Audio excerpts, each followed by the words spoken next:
அசீருக்கெல்லாம் முதலாகும் ஒரு தெய்வம் துணை செய்ய வேண்டும்.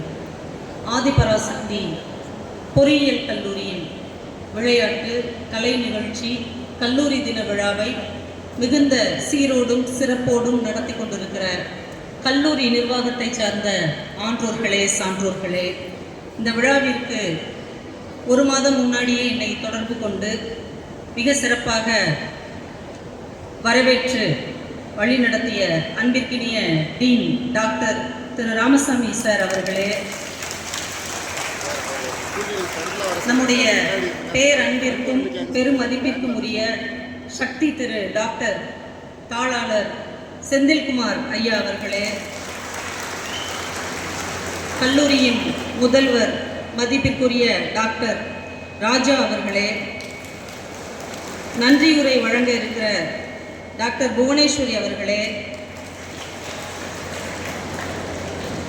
விளையாட்டின் மூலமாகவும் விண்ணை தொட முடியும் என்று இந்த மேடையில் மிக சிறப்பாக உங்களுக்கு நல்வழி காட்டிய மதிப்பிற்குரிய ஐயா காரைக்குடி அழகப்பா பல்கலைக்கழகத்தினுடைய முனைவர் திரு சுந்தர் அவர்களே, படிக்கிற வயசுல ஒழுங்காக படித்தா எவ்வளோ பெரிய உயரத்திற்கு வர முடியும் என்று இந்த மேடையில் ஒரு உதாரணமாக அமர்ந்திருக்கிறார் அன்பிற்கினிய கிருத்திகா அவர்களே, அதிகாலையில் செங்கல்பட்டு வந்து தூங்கியும் தூங்காமல் என்னை வரவேற்று இங்கே அழைத்து வந்த திரு சதீஷ்ராஜ் அவர்களே, மிக சிறப்பான ஒரு உபசரிப்பு வழங்கிய செல்வகுமார் அவர்களே, பானுப்பிரியா மேடம் அவர்களே மற்றும் நம் கல்லூரியை சார்ந்த பேராசிரியர் பெருமக்களே, மேடையில் வீற்றிருக்கிற பெரியோர்களே, நாளைய தேசத்தின் நம்பிக்கை நட்சத்திரங்களாக நாங்கள் நம்புகிற என் இனிய தம்பி தங்கைகளே, ஒளிபெருக்கி நண்பர்களே, புகைப்படம் ஃபோட்டோ மொபைல் எல்லாத்துலேயும் எடுத்துகிட்டு இருக்கிற நண்பர்களே, உங்கள் அத்துணை பேருக்கும் என்னுடைய பணிவான வணக்கங்களை கனிவோடு தெரிவித்துக் கொள்கிறேன். உண்மையிலே நான் நிறைய காலேஜுக்கு போய் பேசியிருக்கிறேன். ஆனால் எந்த ஒரு காலேஜ்லேயும் ரிசப்ஷனில் பெண் குழந்தைகள் தான் நிற்பாங்க. ஆனால் நம்ம ஆதிபராசக்தி பொறியியல் கல்லூரியில் தான் ரிசப்ஷனில் பசங்க வேஷ்டி சட்டை கட்டி அப்படி ஒரு பண்பாட்டோட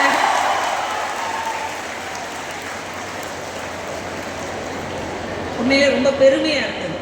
ஆனால் எங்கே போனாலும் இந்த ஆம்பளை பசங்க இப்படித்தான் ஆம்பளை பசங்க இப்படித்தானே கேட்டு கேட்டு சலிச்சு போச்சு. அவங்களுக்கெல்லாம் நான் சொல்லுவேன், ஆதிபராசக்தி பொறியியல் காலேஜுக்கு வந்து பாருங்க, ஆம்பளை பிள்ளைங்க எவ்வளோ பொறுப்பா அக்கறையா இருக்கிறாங்க நிச்சயமா சொல்லுவேன். அது மட்டும் இல்லாமல் விருந்தினர்களை எப்படி வரவேற்கணும் அப்படின்னு அந்த நம்முடைய பறை மயிலாட்டம் அந்த கொம்பெல்லாம் முழங்கி தமிழ் பண்பாட்டோடு வரவேற்ற உங்களுக்கு ஒரு பெரிய பாராட்டுகள்.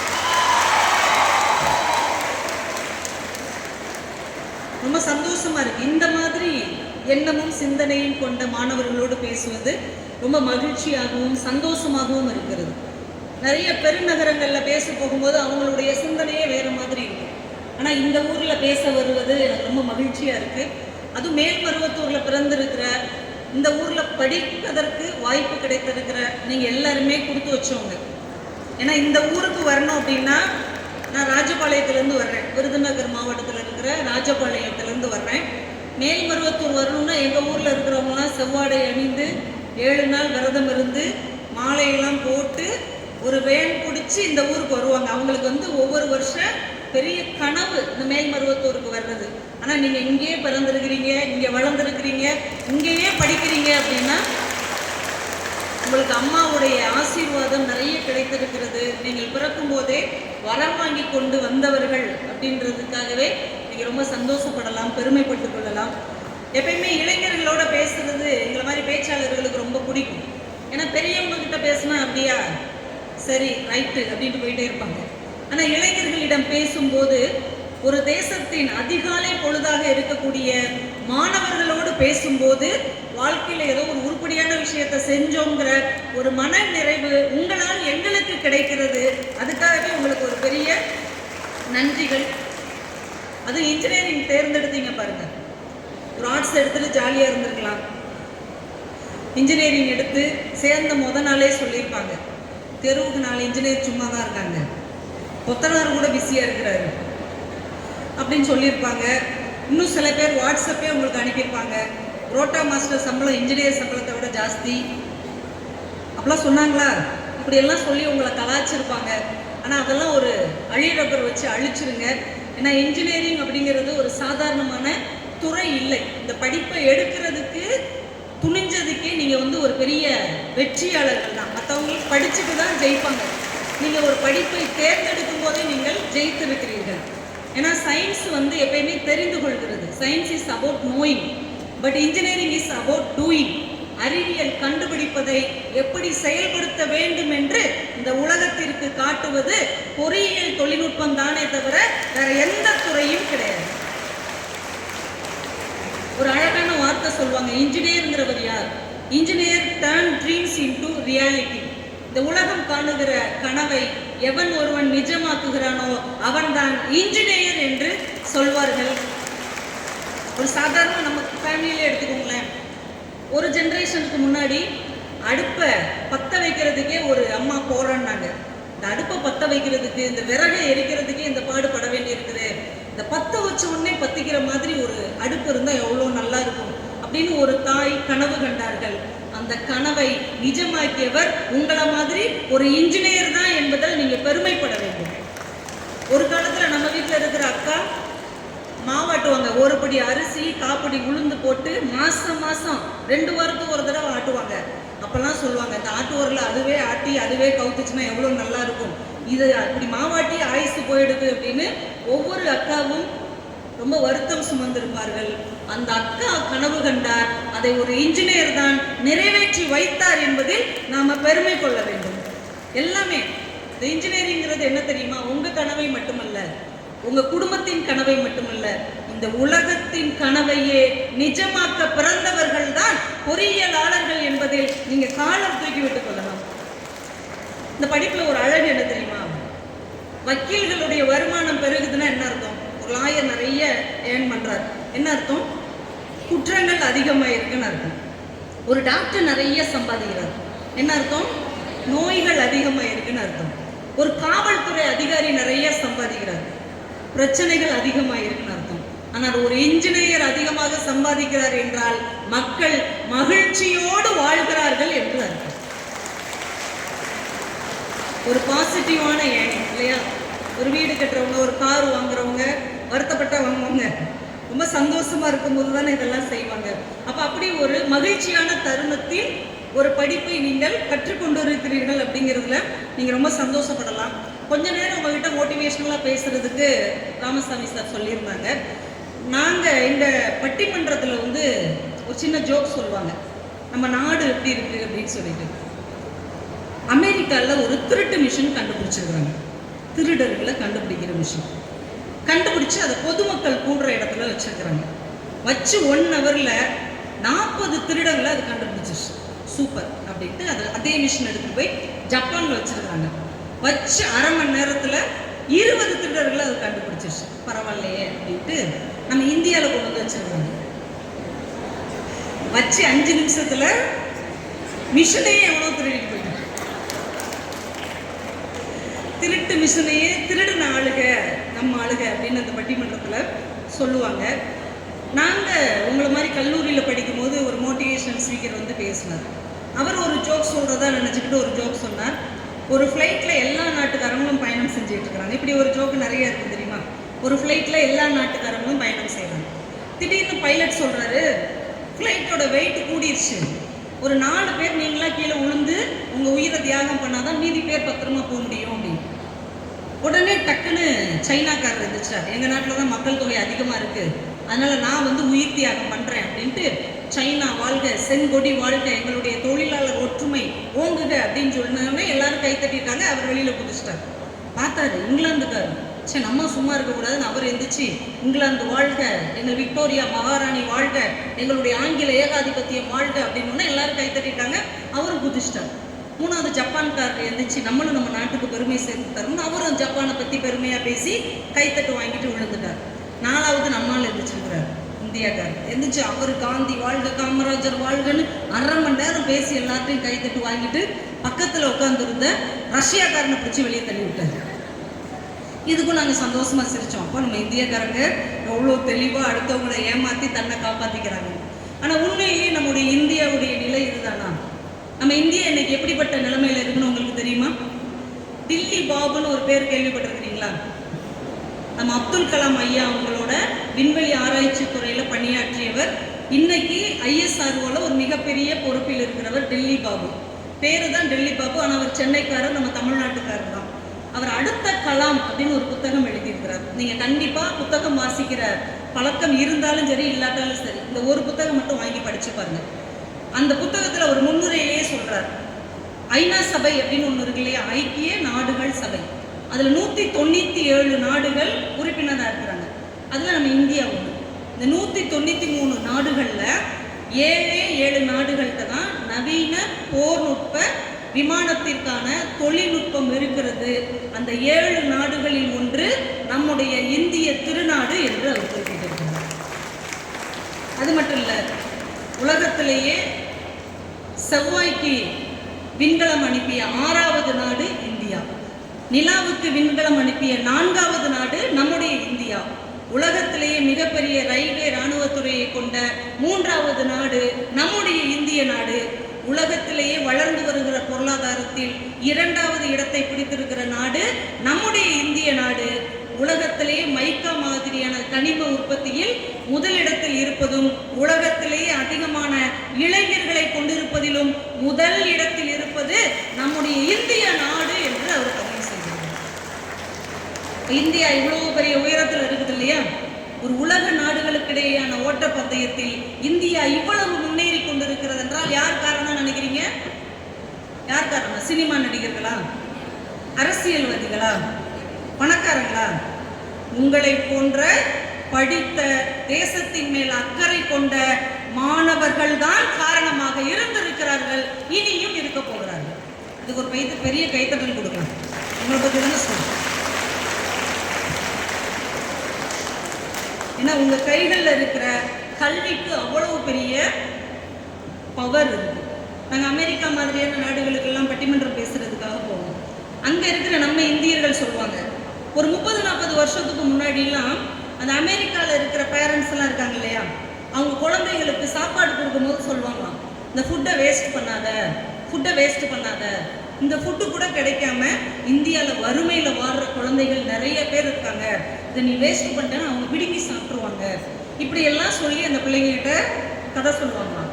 ஆனால் இப்போ அமெரிக்காவில் இருக்கிற பேரண்ட்ஸ் தங்கள் பிள்ளைங்களுக்கு சொல்கிறாங்களாம், கணிதம் ஒழுங்கா படி, கம்ப்யூட்டர் ஒழுங்கா படி, அறிவியல் ஒழுங்கா படி, இல்லைன்னா உன் வேலையை பறித்து கொள்வதற்கு அறிவும் ஆற்றலும் வாய்ந்த லட்சக்கணக்கான இளைஞர்கள் இந்தியாவில் தயாராகி கொண்டிருக்கிறார்கள் சொல்லுவாங்க. அந்த அளவுக்கு ஒரு 30-40 வருடங்களில் உங்களுடைய கல்வி இவ்வளவு பெரிய மாற்றத்தை நம் தேசத்திற்காகவே ஆக்கி கொடுத்திருக்கிறது என்றால் இந்த கல்வி ரொம்ப முக்கியமான ஒன்று. நீங்க சமீபத்தில் ஆயுத பூஜையெல்லாம் கொண்டாடிருப்பீங்க, சரஸ்வதி பூஜையெல்லாம் கொண்டாடுவீங்களா உங்க காலேஜில்? அப்போ என்ன செஞ்சிருப்பீங்க? பொரி, சுண்டல் இதெல்லாம் வாங்கிட்டு சந்தோஷமா சாப்பிட்டு போயிருப்பீங்க. ஆனால் ஒரு விஷயம் கவனிச்சிருக்கிறீங்களா? சரஸ்வதி ஆகிய கலைமகள் ஓவியம் பார்த்துருக்கிறீங்களா? பக்கத்திலேயே திருமகள் ஆகிய லட்சுமியுடைய ஓவியமும் இருக்கும். ரெண்டுக்கும் ஒரு வித்தியாசம் இருக்கு, கவனிச்சிருக்கிறீங்களா? திருமகளாகிய லட்சுமியுடைய ஓவியம் எப்படி இருக்குன்னா, அவங்க ஒரு செந்தாமரையில் செம்பட்டு உடுத்தி சம்மணம் போட்டு உட்காந்துருப்பாங்க. ஆனால் கலைமகளாகிய சரஸ்வதி எப்படி இருப்பாங்க? ஒரு வெண் தாமரையில் வெண்பட்டு உடுத்தி சம்மணம் போட்டு உட்காந்துருக்க மாட்டாங்க, கால் மேலே கால் போட்டு உட்காந்துருப்பாங்க. இந்த ஓவியத்தை வரைந்தவர் கேரளாவை சேர்ந்த ராஜா ரவிவர்மன். அவர்கிட்ட கேட்டாங்க, 2 பேருமே வணங்குவதற்குரிய தெய்வங்கள் தான், 2 பேருமே எங்கள் வழிபாட்டுக்கு உரியவர்கள் தான், ஆனால் அவங்க உட்கார்ந்து இருக்கிற விதத்தில் மட்டும் ஏன் இந்த வித்தியாசம் என்று கேட்டபோது சிரித்து கொண்டே ரவிவர்மா சொல்லி இருக்கிறார், என்றைக்குமே செல்வம் படைத்தவன் அடக்கமாக இருக்க வேண்டும், கல்வி கற்றவன் கம்பீரமாக இருக்க வேண்டும் என்பதற்காகத்தான் சரஸ்வதி எப்படி உட்கார வச்சாங்க. இப்போ நீங்கள் எப்படி இருக்கணும்? கம்பீரமாக இருக்கும். நல்ல நிமிர்ந்து உட்காருங்க பார்ப்போம். எனக்கு ரொம்ப ஆச்சரியம் என்னன்னா, இந்த விழா பூமியில மட்டும் நடக்கல, வானத்திலிருந்து தேவர்கள் எல்லாம் ஆசீர்வாதம் செய்து கொண்டிருக்கிறார்கள். இந்த பக்கம் தேவர்கள், இந்த பக்கம் தேவதைகள். ஒரு வித்தியாசமான ஒரு அட்மாஸ்பியர், ரொம்ப அழகாக இருக்குது. இந்த கல்வி ரொம்ப முக்கியமானது. அதனால தான் வள்ளுவர் கல்விங்கிற அதிகாரத்தில் உங்கள் எல்லாருக்கும் தெரிஞ்ச ஒரு குறள், கற்க கசடர கற்க கசடர கற்பவை கற்றபின் நிற்க அதற்கு தக. இந்த குறள்ல எங்கேயாவது துணைக்கால் வந்திருக்கா? துணை எழுத்து இருக்கா எங்கேயாவது? கற்க கசடர கற்பவை கற்றபின் நிற்க துணைக்காலே இல்லை. ஏன் அவர் துணைக்காலே இல்லாம எழுதினார் தெரியுமா? கல்வி கற்ற ஒருவனுக்கு துணைக்கால் தேவையில்லை, அவன் சொந்த காலில் ஜெயிப்பான் என்பதற்காகத்தான் அந்த குறள்ல கூட துணைக்கால் வச்சு எழுதுறாங்க. ஏன்னா இந்த கல்வி அவ்வளவு வலிமை வாய்ந்தது. நான் உங்ககிட்டயே கேட்குறேனே, இப்போ உங்களுடைய தலைமுறை இருக்காங்க இல்லையா, உங்க தாத்தா பாட்டியில எத்தனை பேர் இன்ஜினியரிங் முடிச்சவங்க இருக்கிறாங்க? கை தூக்குங்க பார்ப்போம். எங்க தாத்தா இன்ஜினியர் முடிச்சவர். தாத்தானா பக்கத்து வீட்டு தாத்தா, எதிர்த்த வீட்டு தாத்தா கிடையாது. உங்க அப்பாவை பத்து அப்பாவா இருக்கணும், நான் அம்மாவை பத்து அப்பாவா இருக்கணும். கை தூக்குங்க பார்ப்போம். இன்ஜினியரிங் முடிச்ச தாத்தா யார் வீட்லயே இல்லை. இன்ஜினியரிங் முடிச்ச பாட்டி ஒரே ஒரு தாத்தா அங்க இருக்கிறாங்க. சரி, எத்தனை பேருடைய அப்பா இன்ஜினியரிங் முடிச்சிருக்கிறாங்க? அதுவும் 1-2 கை தான் தூக்குது. ஒருத்தன் பாதி தான் தூக்குறான். அரியர் வச்சிருக்கிறாங்களா? இல்லை, 2 பேர் 3 பேர் தூக்குறாங்க. எத்தனை பேருடைய அம்மா இன்ஜினியரிங் முடிச்சிருக்கிறாங்க? அதுவும் 2 பேர் 3 பேர் தான். அவங்கள தவிர்த்து மற்றவங்களும் ஒரு பெரிய கைத்தட்டல் கொடுக்கல, மிகப்பெரிய கைத்தட்டல், பெரிய அப்படி அபூர்வம்.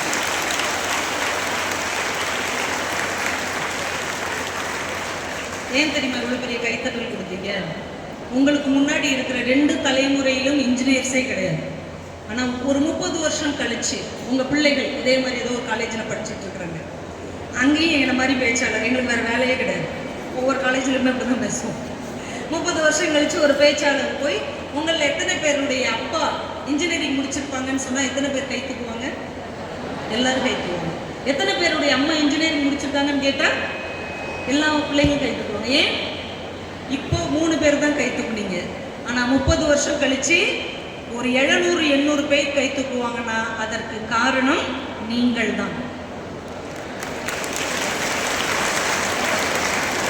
அப்படியே ஒரு டைம் மிஷின் உட்காந்து 60 வருஷம் பின்னாடி போகும். உங்கள் பேரன் பேத்திலாம் இருக்கிறாங்க. என்ன மாதிரி ஒரு பேச்சாளர் வந்து உங்களில் எத்தனை பேருடைய தாத்தா இன்ஜினியர் அப்படின்னு கேட்டால் இங்கே ஒரே ஒரு பொண்ணு தான் கை தூக்குனாங்க. அப்போ எத்தனை பேருக்கு தூக்குவாங்க? 700 பேரும் தூக்குவாங்க. எத்தனை பேருடைய பாட்டி இன்ஜினியர்னு கேட்டால் எல்லாரும் கை தூக்குவாங்க. அப்போ 2 தலைமுறை கொடுக்காத அடையாளத்தை அடுத்த 2 தலைமுறைக்கு கொடுக்கிற 5 தலைமுறையின் அடையாளம் நீங்கள் தான் என்பதால் நீங்கள் இன்னும் மிகப்பெரிய கைத்தட்டல் கொடுக்குறாங்க. எவ்வளோ பெரிய வாய்ப்பு உங்கள் கையில் கிடைச்சிருக்கு தெரியுதா? நம்ம ஏதோ சாதாரணமாக இங்கே பக்கத்தில் ஒரு காலேஜ் இருக்குது, வீட்டில் சேர்த்தாங்க, நம்ம பாட்டுக்கு வந்து சேர்ந்துட்டோம்னு நினச்சிருப்பீங்க. ஆனால் யோசிச்சு பாருங்கள், 5 தலைமுறைக்கான அட்ரஸ் உங்கள் கைகளில் தான் இருக்குது. அதை என்ன செய்ய போகிறீங்க அப்படிங்கிறத நீங்கள் தான் முடிவு பண்ணணும். கிருத்திகா மாதிரியான ஒரு பெரிய அச்சீவராக வரப்போகிறோமா, இல்லை டிராகன், குட்டி டிராகன் மாதிரி லைஃப்பை என்ஜாய் பண்ணிட்டு போக போகிறோமா அப்படிங்கிறத நீங்கள் தான் முடிவு செய்யணும். ஏன்னா மொபைலில் எடுத்தாலே நமக்கு பொழுதுபோக்கு என்னது?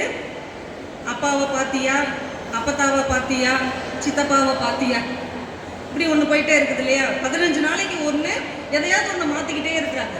ஒரு மாதத்துக்கு முன்னாடி என்ன ஓடிட்டு இருந்தது? தங்கமான எண்ணெயை விட்டு சீச்சின்னு ஒரு பாட்டு ஓடிட்டு இருந்தது. திடீர்னு பார்த்தா பொம்பளைங்க நினைக்காத பொண்ணுங்கன்னா சாஃப்டாக இருப்பாங்கன்னு நினச்சியா? நாங்கள்லாம் அப்படி ஒன்று போயிட்டு இருந்தது. அதுக்கு முன்னாடி உருளைக்கிழங்கு, செல்லக்குட்டி, கத்தரிக்காய், கூடக்குள்ள கத்தரிக்காய் எட்டி உதைக்க அம்மா வந்து கொஞ்சினதும் சிலபஸ்லேயே கிடையாது. சிலபஸ்லேயே இல்லாததெல்லாம் மனப்பாடமாக இருக்குது. ஆனால் சிலபஸை கொடுத்தா மட்டும் கிருகிருன்னு வருது, தலையெல்லாம் சுற்றுது. இது என்னடா புதுசாக இருக்குது, இதைத்தாண்டா ஒரு வருஷமாக சொல்லி கொடுத்துட்ருக்காங்க, இதைத்தான் சொல்லி கொடுத்தாங்களா அப்படின்னு படபடப்பாக வருது இல்லை? அப்போ ஏன் அது நமக்கு பிடிச்சிருக்குது? இது நமக்கு பிடிச்சிருந்ததுன்னு வைங்க, இதுதான் நமக்கான அடையாளம். அடுத்த ஜென்ரேஷன் நம்மளை வந்து மிகப்பெரிய உயரத்தில் பார்க்க போவதற்கான ஒரு அரிச்சுவடி இதுதான் அப்படின்னு இதை பிடிச்சி படிச்சிங்கன்னு வைங்க, நீங்களும் ஒரு மிகப்பெரிய உயரத்துக்கு வர முடியும். அப்படிக்கான வாய்ப்பு இந்த இடத்தில் தான் உங்களுக்கு இருக்கிறது. நீங்கள் நினைக்கலாம் அந்த வயசில் தானே ஜாலியாக இருக்க முடியும், இப்போ தானே நம்ம என்ஜாய் பண்ண முடியும், ஃப்ரெண்ட்ஸோடு சேர்ந்து சுற்ற முடியும் நீங்கள் நினைக்கலாம். ஆனால் இந்த வயசு ரொம்ப ரொம்ப முக்கியமான வயசு. அவ்வளோ பெரிய கடலை நீந்தியே கடந்த போது குற்றால ஈஸ்வரனுக்கு வயது வெறும் 11 தான். யாராலும் அடக்க முடியாத ஒரு குதிரையை அடக்கிவிட்டு திரும்பிய போது அலெக்சாண்டரின் வயது வெறும் 12 தான். உலகத்தின் சிறந்த இசை மேதை என்கின்ற விருதை வாங்கிய போது லிடியன் நாதஸ்வரத்திற்கு வயது வெறும் 13 தான். T20 எல்லா சாதனைகளையும் அடித்து நொறுக்கிய வைபவுடைய வயது வெறும் 14 தான். சச்சின் இந்திய அணியில் இடம் பிடித்த போது அவருக்கு வயது வெறும் 16 தான். மலாலா அமைதிக்கான நோபல் பரிசு வாங்கும் போது அவளுக்கு வயது வெறும் 17 தான். குகேஷ் உலக சாம்பியன் என்கின்ற பட்டத்தை தமிழ்நாட்டுக்கு வாங்கி தந்த போது அவருக்கு வயது வெறும் 18 தான். இந்த வயது தான் சாதிப்பதற்கான வயது. இந்த வயது தான் உங்கள் லட்சியங்களை அடைவதற்கான வயது. இந்த வயது தான் உங்கள் கனவுகளை துரத்துவதற்கான வயது என்பதை மட்டும் நீங்கள் புரிந்து கொண்டீர்கள் என்றால் நாளைக்கு இதே இடத்தில் பேச வருகிறவர்களுடைய லிஸ்டில் உங்க பேரும் இருக்கும் என்பது வரலாறு. அதை மறந்து விடாது. நான் அழகான ஒரு துறையை தேர்ந்தெடுத்திருக்கிறீங்க. இன்ஜினியரிங் இல்லாமல் இந்த உலகமே இல்லை தெரியுமா? காலையில் எழுந்திரிச்சு பல் தேய்க்கிற ப்ரஷ்ல இருந்து நைட்டு மாற்ற கொசுவத்தி அந்த மேட் வரைக்கும் எல்லாமே இன்ஜினியரிங் தான். இன்ஜினியரிங் இல்லாமல் இந்த உலகத்தில் எதுவுமே கிடையாது. இந்த நிகழ்ச்சி எங்களை காரில் அழைச்சிட்டு வந்தாங்க. அது என்னது? Automobile and mechanical engineering. இந்த கட்டடம் சிவில் இன்ஜினியரிங். நம்ம பேசிக்கிட்டு இருக்கிற மைக்கு, இந்த லைட்டு, இந்த கேமரா, இதெல்லாம் EEE ECE. இதை அழகாக படம் எடுத்து கொண்டு போய் வெளியில் கொடுக்குறது கம்ப்யூட்டர் சயின்ஸ். அதை மிகச்சிறப்பாக யூடியூப்ல எல்லாம் கொண்டு போகிறது ஒரு IT. அதை இன்னும் அழகுபடுத்துறது ஆர்டிஃபிஷியல் இன்டெலிஜென்ஸ். உங்களுடைய இன்ஜினியரிங் இல்லைன்னா இந்த மேடையில் இந்த இடத்தில் ஒரு நிகழ்ச்சியே நடத்த முடியாது.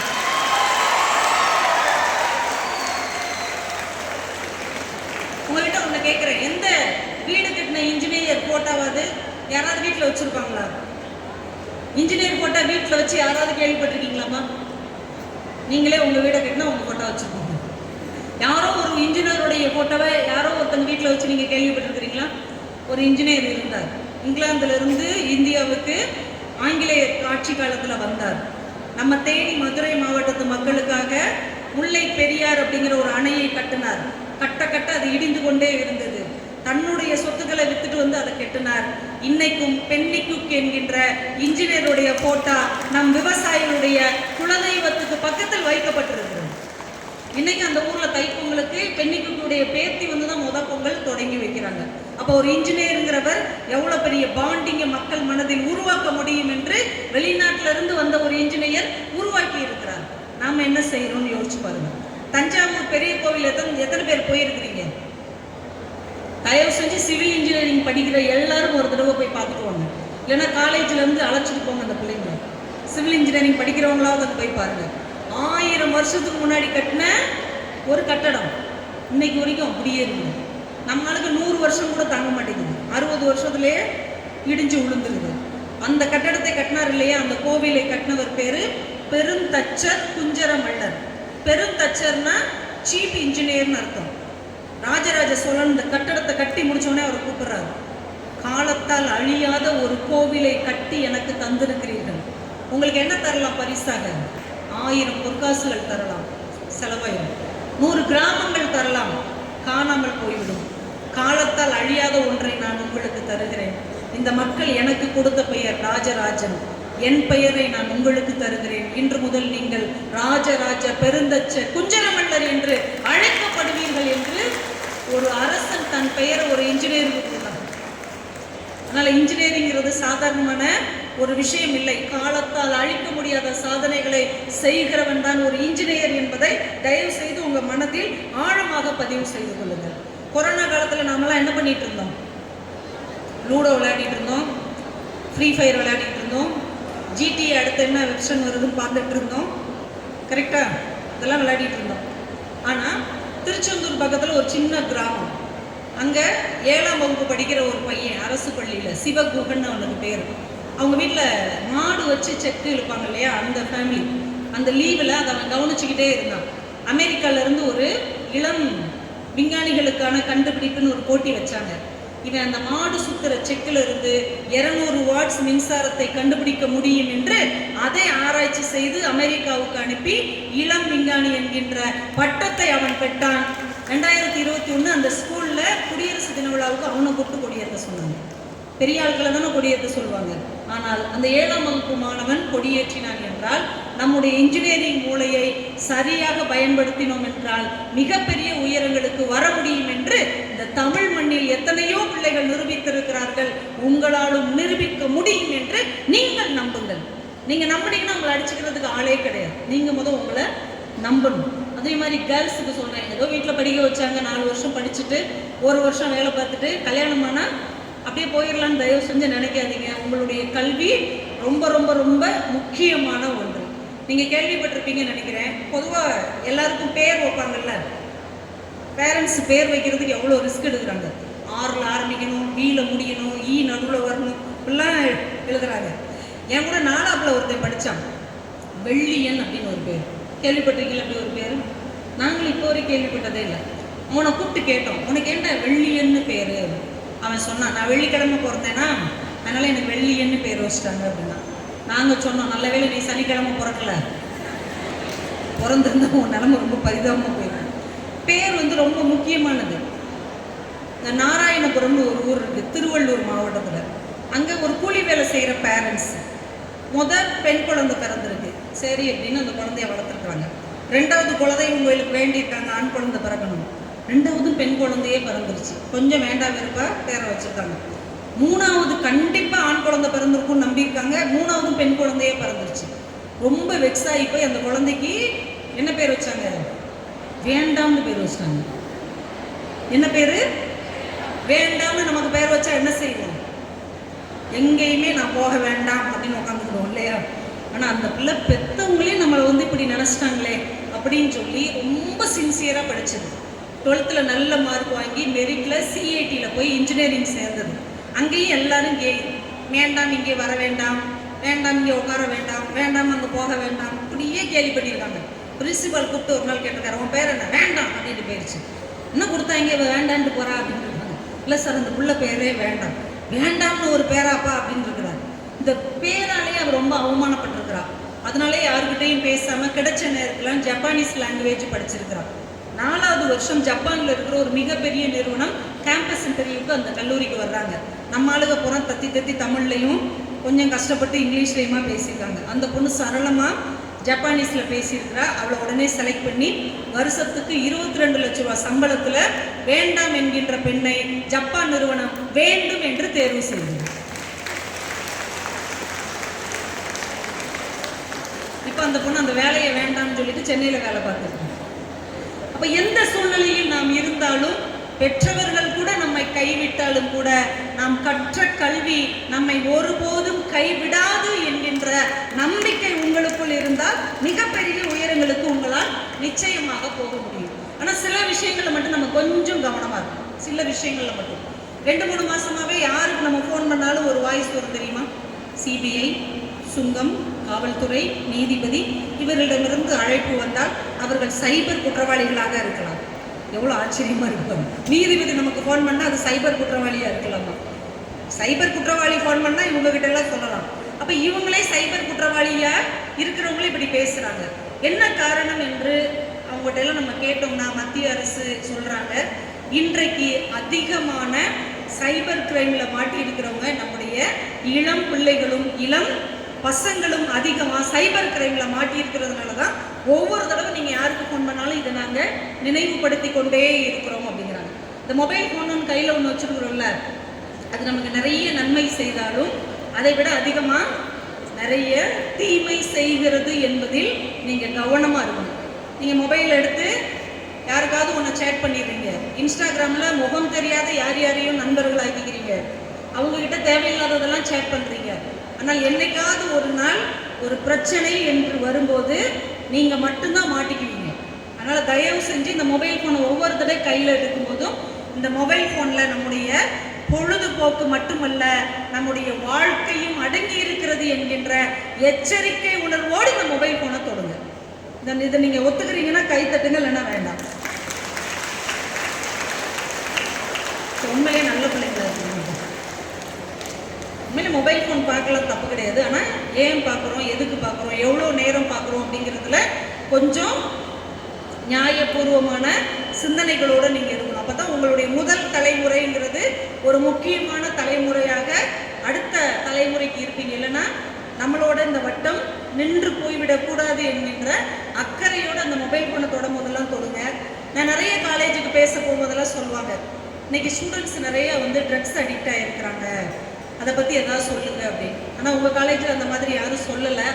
ஏன்னா அந்த மாதிரி பிள்ளைகள் நீங்கள் இல்லை அப்படிங்கிற நம்பிக்கை உங்கள் நிர்வாகத்துக்கும் இருக்கிறது, எங்களுக்கும் இருக்கிறது. அதனால் அப்படி ஏதாவது யாராவது உங்களை மாட்டி விட்டாங்க அப்படின்னா இது வரைக்கும் போனது போட்டும், இன்னையிலேருந்து டக்குன்னு சரியான வழிக்கு திரும்பிடுங்க. ஏன்னா ஒரு தவறான ட்ரெயினில் ஏறிட்டோம், போக வேண்டாத ஒரு ட்ரெயினில் ஏறிட்டோம். என்ன செய்வோம்? அடுத்த ஸ்டேஷன்லேயே இறங்கிடும். இப்போ தப்பான ஒரு பாதைக்கு நீங்கள் போக ஆரம்பிச்சிட்டிங்கன்னா இப்போவே திரும்பி சரியான பாதைக்கு வந்துருங்க. கடைசி ஸ்டேஷன் வரைக்கும் போனீங்கன்னா திரும்பி வருவதற்கு பாதையே இருக்காது என்பதை தயவு செய்து நீங்கள்லாம் புரிஞ்சுக்கணும். புரிஞ்சுக்கிட்டவங்க கைத்தட்டலாம், தப்பு கிடையாது.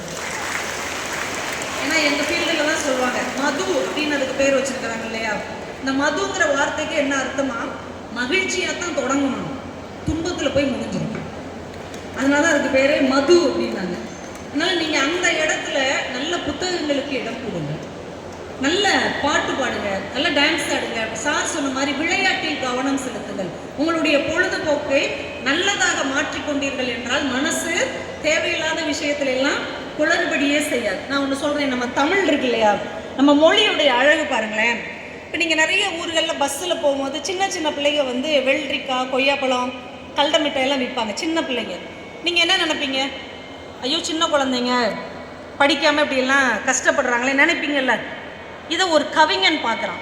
நம்ம சாதாரணமானவங்க பார்க்குறதுக்கும் ஒரு கவிஞன் பார்க்குறதுக்கும் வித்தியாசம் இருக்குது. ஒரு கவிஞன் பார்த்துட்டு எழுதுறான் ஒரே ஒரு வரி தான், வெள்ளரி பிஞ்சுகள் விற்கின்றன, வெள்ளரி பிஞ்சுகள் விற்கின்றன. புரிஞ்சா கை தட்டலாம்.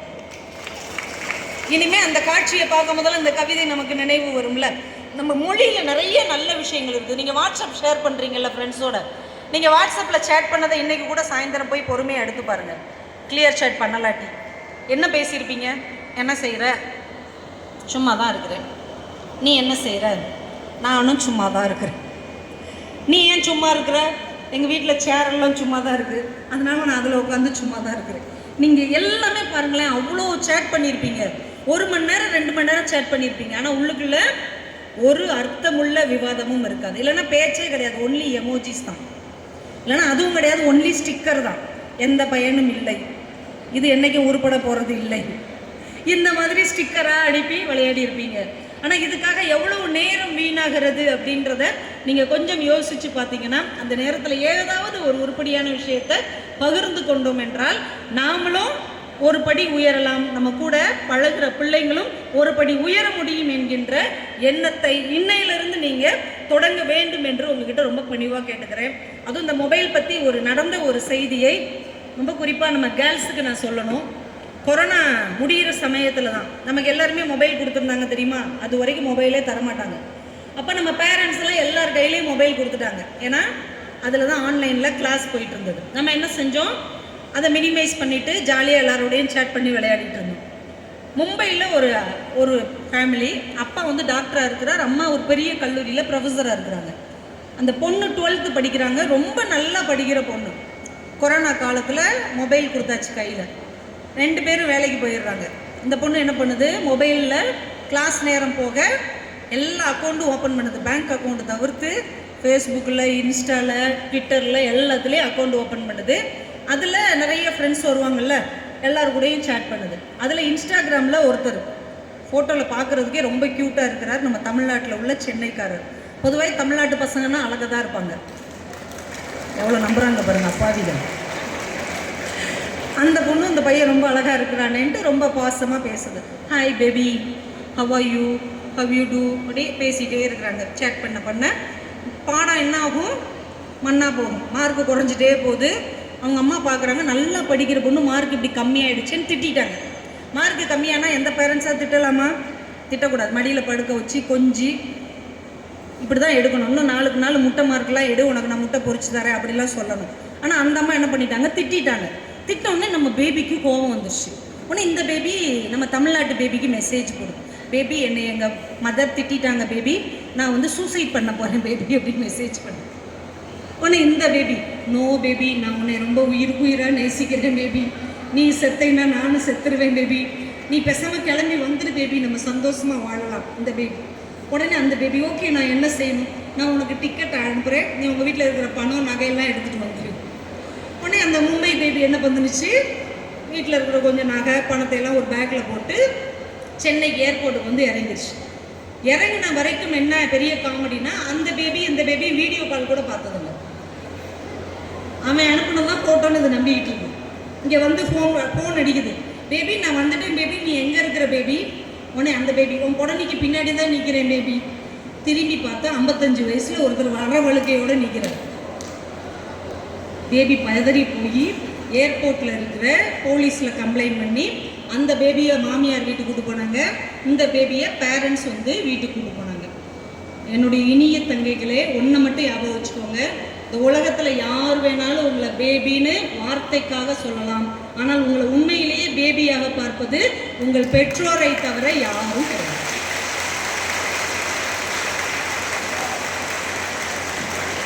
நீங்கள் பழகும்போது யாருக்கிட்ட பேசினாலும் யாருக்கிட்ட சேட் பண்ணாலும் ஒரு தடவைக்கு 2 தடவை கவனமாக யோசிச்சுட்டு பேசுங்க. வாழ்க்கையில் 4 விஷயம் ரொம்ப ரொம்ப முக்கியமானது, அதை மட்டும் நான் சொல்லிட்டு கிளம்பிடுறேன். ரொம்ப முக்கியமானது 4 விஷயம். இவ்வளோ நேரம் பேசுனது கூட விட்டுடலாம். ரொம்ப முக்கியமான ஒன்று, இப்போ நீங்கள் உட்காந்துருக்கீங்கல்ல, உங்கள் பக்கத்தில் யார் உட்காந்துருக்குறாங்க? உலகத்திலே எனக்கு பிடிக்காத எதிரி தான் மேடம் என் பக்கத்தில் உட்காந்துருக்குறாங்க. அப்படியா? என் ஃப்ரெண்டு, நண்பேண்டா, என்னுடைய தோஸ்த், என்னுடைய பெஸ்டி. உங்களுடைய பெஸ்டி தானே உங்கள் பக்கத்தில் உட்காந்துருக்குறாங்க. நல்லா எழுதி வச்சுக்கோங்க. நீங்கள் இனிமேல் படித்து வேலைக்கு போய் கல்யாணம் ஆகி வெளிநாடெல்லாம் போகும்போது நிறைய நண்பர்கள் கிடைப்பாங்க. ஆனால் இந்த ஸ்கூல் காலேஜில் கிடைத்த நண்பர்கள் மாதிரி உண்மையான நண்பர்கள் வேறு எங்கேயுமே கிடைக்க மாட்டாங்க.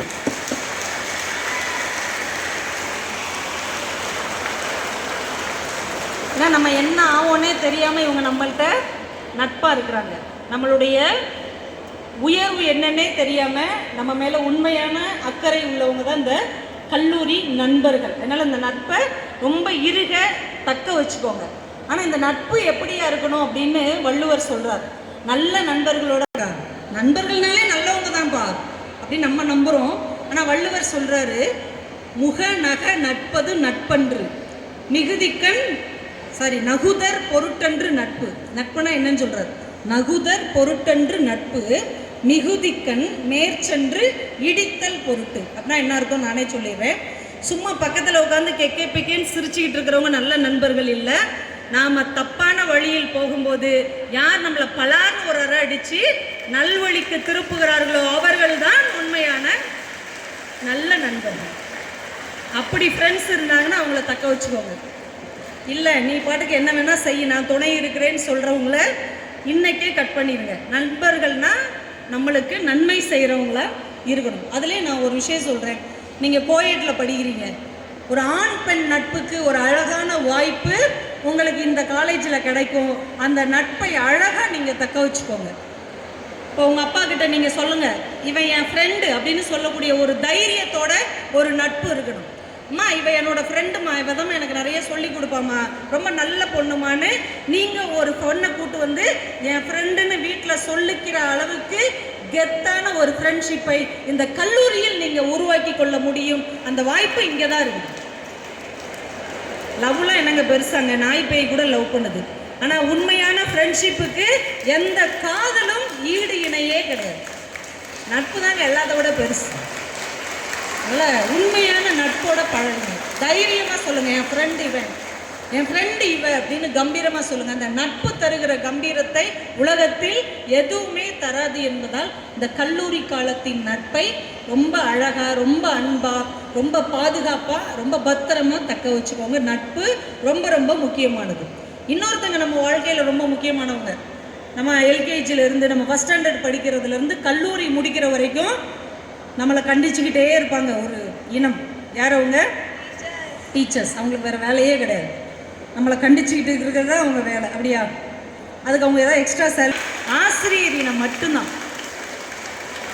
நான் காலையிலேருந்து இவங்க பானுப்பிரியா மேடம் சாருக்கிட்ட எல்லாம் பேசுகிறோம்.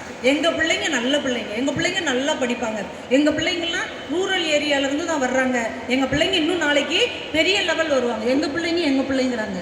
அவங்கள பெற்றாங்க இல்லையில. ஆனாலும் கூட எங்ககிட்ட வந்து ஒப்படைச்சிட்டா அது எங்கள் பிள்ளைகள் தான் என்று உங்களை நேசிக்கிற, உங்களை நம்புகிற ஒரே ஜீவன் ஆசிரியர்கள் மட்டும்தான்.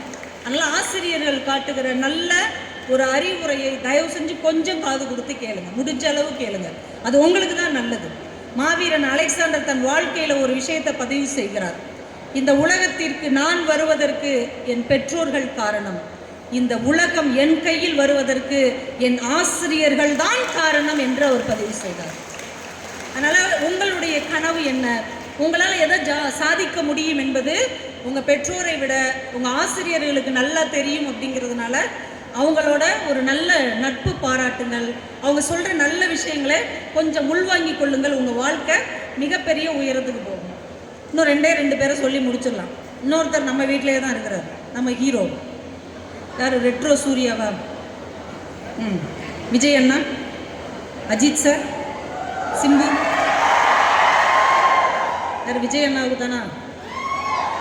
ரைட். யார் நம்ம ஹீரோ? இந்த அப்பான்னு சொன்ன பிள்ளைங்களுக்கு ஒரு பெரிய கைத்தட்டல் கொடுங்க. நம்ம வாழ்க்கையின் ரியல் ஹீரோ யாரு? நம்முடைய அப்பா தான். நமக்கே நாளைக்கு உடம்பு சரியில்லை, நமக்கு ஒரு பிரச்சனைனா நம்ம ஹீரோ வருவாரா? ஷூட்டிங்லாம் கேன்சல் பண்ணிவிட்டு, என்னுடைய ரசிகைக்கு உடம்பு சரியில்லை, நான் அவளுக்கு உடம்பு சரியாகிற வரைக்கும் பக்கத்துலேயே உட்காந்து பார்த்துட்டு தான் போவேன் சொல்லுவாங்களா? என்னுடைய ரசிகன் தான் இவ்வளவு பெரிய கட் அவுட்லாம் வச்சான், அவன் 8 அரியர் வச்சுருக்கான், நாம் கூட உட்காந்து அவனை படிக்க வச்சு பாஸ் ஆக வச்சு தான் அடுத்த படம் நடிப்பேன் அப்படின்னு எந்த நடிகராவது இருப்பாரா? அவங்களாம் நம்மளுடைய என்டர்டெய்னர்ஸ். ஒரு 200 300 கொடுத்தோமா நல்லா கைத்தட்டி என்ஜாய் பண்ணிட்டு வரலாம், அதுக்கு அவங்க ஒர்த்து.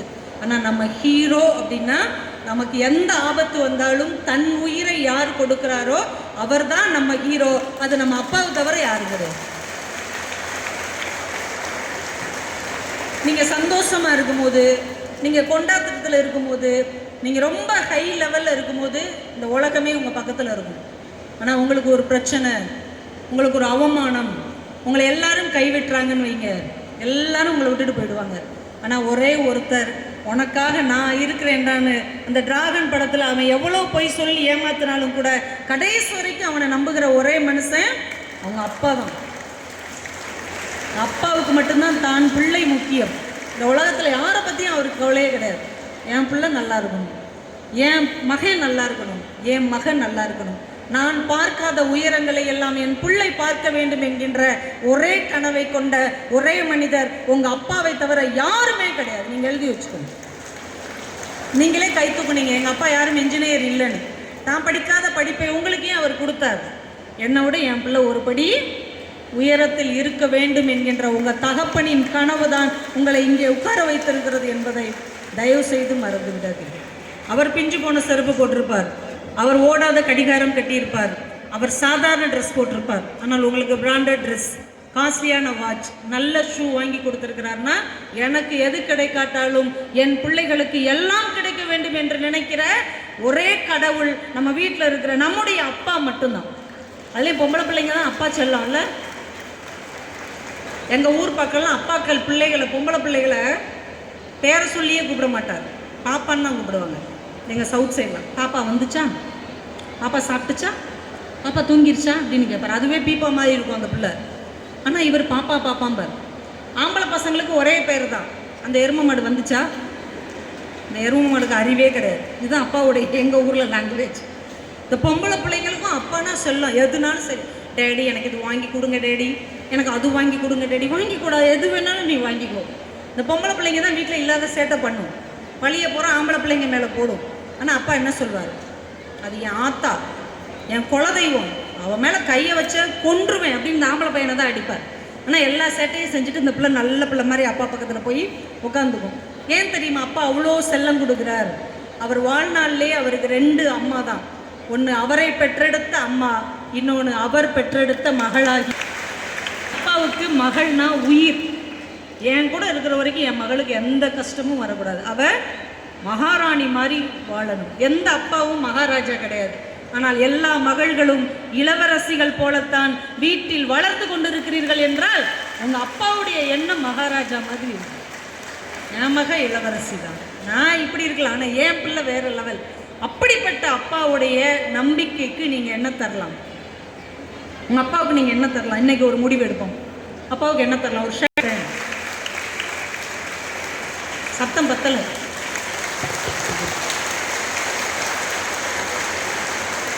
நாளைக்கு ஒரு பிரச்சனைன்னு உங்கள் அப்பா கிட்ட யாரும் சொல்லிடக்கூடாது. உங்கள் மகளா சார் அப்படின்னு ஒரு வார்த்தை உங்கள் அப்பா கிட்ட யாரும் சொல்லிடக்கூடாது. உங்கள் அப்பாவை பார்த்து இந்த சமுதாயம் என்ன சொல்லணும்?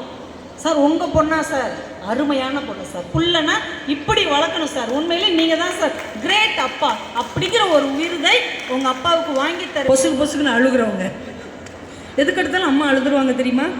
அப்பா தான் அழவே மாட்டார். அப்பா அழவே மாட்டார் தெரியுமா? அப்பா அழுது யாராவது பார்த்துருக்குறீங்களா? அந்த ஆள் அழவே மாட்டார். ஏன்னா அவர் இதையும் இரும்பில் செஞ்சு வச்சுருக்கோம். அப்படியா? அவருக்கு கஷ்டம் இருக்கும், அவமானம் இருக்கும், ரொம்ப சிரமம் இருக்கும், ஆனால் அழவே மாட்டார். ஏன் தெரியுமா? என்னுடைய கண்ணீர் என் பிள்ளைகளின் இதயத்தில் ஒரு துளி காயத்தை ஏற்படுத்திவிடக் கூடாது என்பதற்காக எல்லா துயரத்தையும் தனக்குள் அடக்கி வைத்துக் கொள்கிறவர் நம்முடைய அப்பா. ஆனால் அம்மா வாழ வைக்கிறது ரொம்ப ஈஸி. இன்றைக்கே போய் அந்த டிஃபன் பாக்ஸை தூக்கி எரிஞ்சு இதுக்கு பேர் பிரியாணியா, இதுக்கு பேர் பிரியாணின்னு சொன்னால் டிஃபன் பாக்ஸே நம்பாது. இந்த லாவண்ய அம்மாலாம் எவ்வளோ நல்லா சமைக்கிறாங்க தெரியுமா? நீ அதெல்லாம் பார்க்க மாட்டியா? யூடியூப் பார்த்துட்டே இருக்கல, இதெல்லாம் பார்த்து நல்லா கற்றுக்க மாட்டியா? தர்ஷனுடைய அம்மாலாம் ஒரு வெஜ் பிரியாணி செஞ்சாங்க, அவ்வளோ நல்லா இருந்ததுமா. ஏமா அப்படி லூஸ் மாதிரி செஞ்சு வச்சுருக்குற? இப்படி மட்டும் சொல்லுங்கள், உங்கள் அம்மா நாளைக்கு வரைக்கும் அழுவாங்க. இப்போ அந்த லாவண்ய அம்மாவையே சமைச்சு தர சொல்லி வாங்கிக்கோ. நான் ஏன் அந்த வீட்டுக்கு வந்தேன்னு எனக்கே தெரில. இப்படி அழுவாங்க தெரியுமா? எதுக்கு எடுத்தாலும் அம்மா ரொம்ப ஒரு சென்டிமெண்டல் இடியட் மாதிரி இருப்பாங்க, எதுக்கு எடுத்தாலும் அழுவாங்க. ஆனால் அந்த ஆம்பளை பசங்களை தான் ரொம்ப நம்புவாங்கப்பா. அம்மா இருக்காங்கல்ல, பொம்பளை பிள்ளைங்க என்ன சொல்லுங்க நம்ப மாட்டாங்க. இந்த ஆம்பளை பசங்க வெளியில் 1000 சேட்டை பண்ணிவிட்டு வீட்டில் இப்படியே அமைதியாக இருக்கட்டும், என் பிள்ளை மாதிரி வருமா அப்படிம்பாங்க. ஊரே சொல்லும் அவங்க அம்மா கிட்ட, உன் மகனாக்காம இந்த முடியெல்லாம் இப்படி வச்சுருக்குறானே, இந்த பேண்டெல்லாம் முட்டிக்கு போட்டிருக்கானே, அவன் தானே. உருப்படவே மாட்டான். எப்போ பார்த்தாலும் ஏதோ மொபைல் நோண்டிக்கிட்டு எங்கிட்ட சுற்றிக்கிட்டு இருக்கிறான், உருப்பட மாட்டான் உன் மகன். ஆனால் அம்மா என்ன சொல்லுவாங்க? நீங்கள் என்ன வேணால் சொல்லுங்கள், எனக்கு தெரியும் என் பிள்ளை ஆடி போய் ஆடி வந்தால் டாப்பில் வரும், அது களவாணியாக வரும். ஏன் அந்த அம்மா அப்படி நம்புகிறாங்க? பைத்தியகாரத்தனமாக நம்புகிறாங்க. அம்மாவுக்கு ஒரே ஒரு நம்பிக்கை தான், என் பிள்ளையை பற்றி ஊர் என்ன வேண்டுமானாலும் சொல்லட்டும், என் வயிற்றில் பிறந்தவன் என்னைக்கு என்னுடைய ஹீரோ தான் அப்படி நம்புற நம்மளுடைய முதல் ஹீரோயின் நம்ம அம்மா மட்டும்தான். நாளைக்கு நீங்கள் எவ்வளோ பெரிய உயரத்துக்கு நிறைய சம்பாதிச்சதுக்கப்புறம் உங்களை நிறைய பேர் நேசிக்கலாம், நிறைய பேருக்கு உங்களை பிடிக்கலாம். ஆனால் நீங்கள் எப்படி இருப்பீங்கன்னே தெரியாமல் நீங்கள் வயிற்றில் இருக்கும்போதே உங்களை நேசித்த முதல் காதலி உங்கள் அம்மாவை தவிர வேறு யாரும் கிடையாது.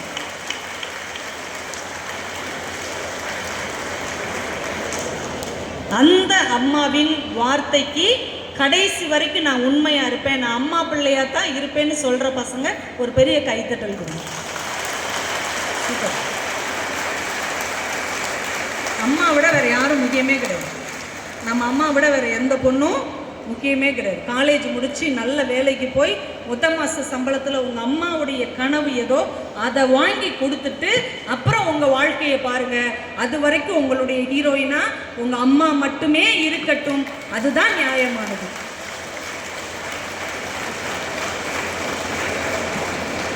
உண்மையிலே ரொம்ப சந்தோஷமாக இருக்குது என் இனிய தம்பி தங்கைகளே. இந்த வாழ்க்கையில் நீங்கள் காணுகிற எல்லா நல்ல கனவுகளும் அப்படியே பழிக்க வேண்டும் என்று மேல்மருவத்தூர் அம்பாளை வேண்டி நீங்கள் காணுகிற எல்லா கனவும் பழிக்கட்டும், நீங்கள் மிகப்பெரிய உயரங்களுக்கு நீங்கள் செல்ல வேண்டும் என்று ஒவ்வொருத்தரையும் வாழ்த்தி வரலாற்றின் பக்கத்தில் உங்கள் ஒவ்வொருவருடைய பேரும் இடம்பெற வேண்டும் என்று வாழ்த்தி இவ்வளவு நல்ல பிள்ளைகள் மத்தியில் பேசுவதற்கு வாய்ப்பு தந்த நம்முடைய கல்லூரி நிர்வாகத்திற்கு மீண்டும் ஒரு நன்றியையும் வணக்கத்தையும் சொல்லி விடைபெறுகிறேன். நன்றி, வணக்கம். தங்களின் உற்சாகமூட்டும் வார்த்தைகள் அனைத்தும் எங்கள் அடுத்த கட்ட வளர்ச்சிக்கு உறுதுணையாக இருக்கும் என்பதை உணர்வதில் பெரும் மகிழ்ச்சி அடைகிறோம். மிக்க நன்றி அம்மா.